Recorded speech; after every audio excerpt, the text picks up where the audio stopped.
Yeah, my name is Brian Sivesend. I'm employed at Bakersfield College. I teach theater. I teach intro to theater, intro to acting, intro to Shakespeare, and then I teach a technical theater lab and an acting theater lab, which is the show that I direct.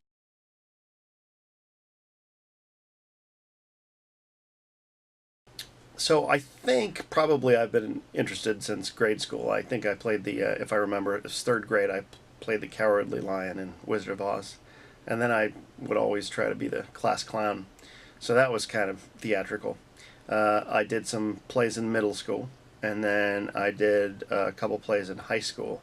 But I didn't really get into theater as far as director and Shakespeare until I went to Bakersfield, or to Cal State Bakersfield, to a class from Michael Flockman.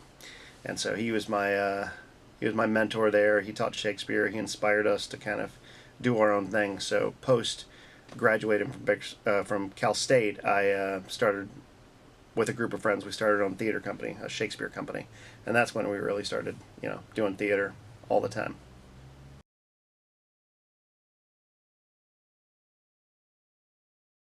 So I think letting people know it's okay to hate Shakespeare when you read it, because that's not the way it's supposed to be anyway. I think that as far as getting them interested in theater, I think it's people are afraid to get up in front of crowds, right? I mean, public speaking's like, I think people fear that more than death, right? There's some statistic out there.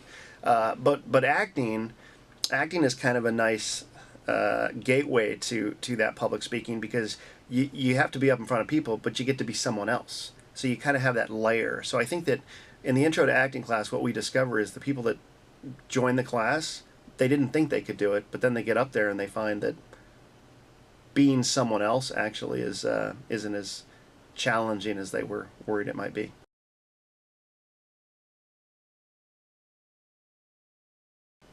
The language. I think that people think it's a foreign language, which it's not. It's English. It's the same English we speak. It's just Shakespeare used a lot more words than we use today. So they're all words that exist in the English language. They've just kind of gone out of fashion or have different meanings today. Also speaking in verse, so we don't normally speak in poetry on a daily basis.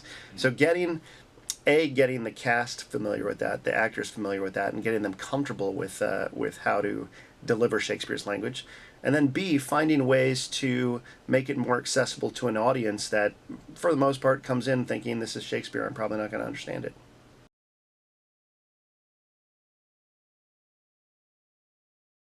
So you've got the tech side where people are setting up the lights and the sound equipment and testing levels and making sure everything's in its right place. The set pieces are where they need to be. All the props are where they need to be. From an actor's perspective, again, making sure your props are where they need to be, so when you go on, you have what you need with you. Getting into costume and makeup. But there's also just people going through their lines in their head, practicing their parts, doing some exercises to get physically and vocally prepared. So there's kind of a potpourri of action going on all over the place.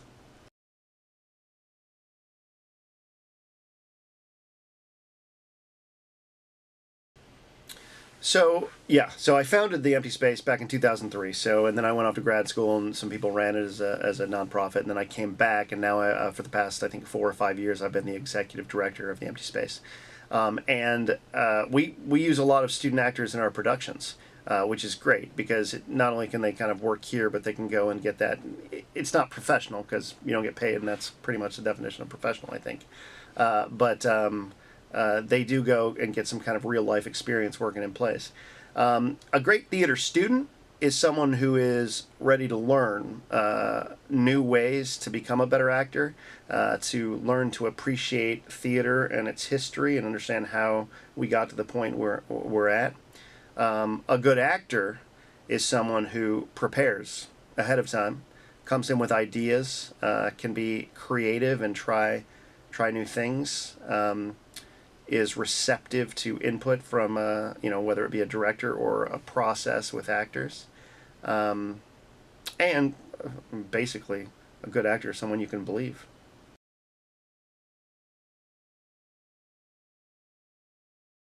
So you know, it's if you didn't have lights, you wouldn't see the actors. If you didn't have a set, there's nowhere for them to act. If you didn't have someone creating costumes, then there's nothing for them to wear. So, you know, backstage, it's the people, the people that work backstage to move things around, the people that design and implement light designs, set designs, and costume designs, the people who either go find the costumes or who build the costumes.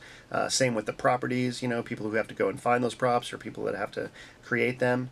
And then during the run of the show, the person who flicks the light switch, you know, this is the light cue. The person who presses play on the, you know, the CD player or the computer. The person who calls the cues, the stage manager, which is a huge position, because during a show, a director just sits there and watches and hopes for the best. The stage manager runs the show and says, you know, go here, do this, do that. So lots of, especially once a show gets up and running, yeah. Theater is a major. I think it's great. Maybe try double majoring to have a backup plan. And I say that because when you say theater is a career, the number of people who make it as actors is a very slim margin. That is never a reason to not pursue it, but it's a realism that people need to kind of, you know, attack head on. So if this is something you want to do, you have to decide, is this the only thing that will ever make me happy in life? Because if it is, pursue it and go into it, you know, full 100%. But if there's something else that you might enjoy, then having theater as a kind of a second plan, a second major, you know, because theater can help you, any job you choose, you know, we're always acting on a daily basis. We're acting with different people, with the, you know, different parts of our job. You know, when our boss asks us a question, or our boss has an idea, we act like, yeah, that's a good idea, right? I mean, that's acting so you can keep your job. A job interview is acting, right? So I think that pursuing theater is a great idea, no matter what career you choose, the theater degree.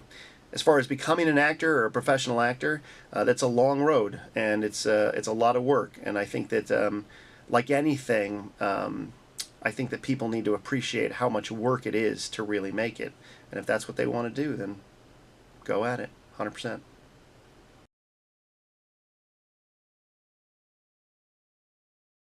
So they can find the schedule online and sign up for classes. Start with an intro to acting class or an intro to Shakespeare theater class. See what they like, what direction they want to go. If they want to go in the technical direction, we have classes for that. If they want to go in the acting or directing direction, we have classes for that.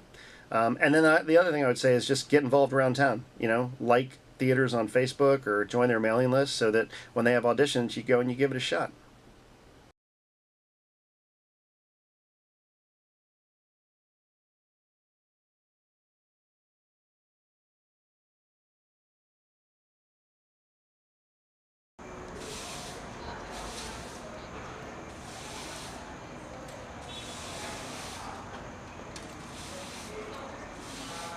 Well, in your opinion, what is the best play that you've seen to date?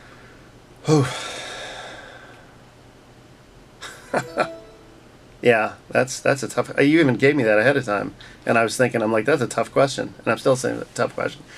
I'm sure there's been dozens, so I'm going to say the first one that comes to mind. I remember seeing a production of Taming the Shrew at the Oregon Shakespeare Festival.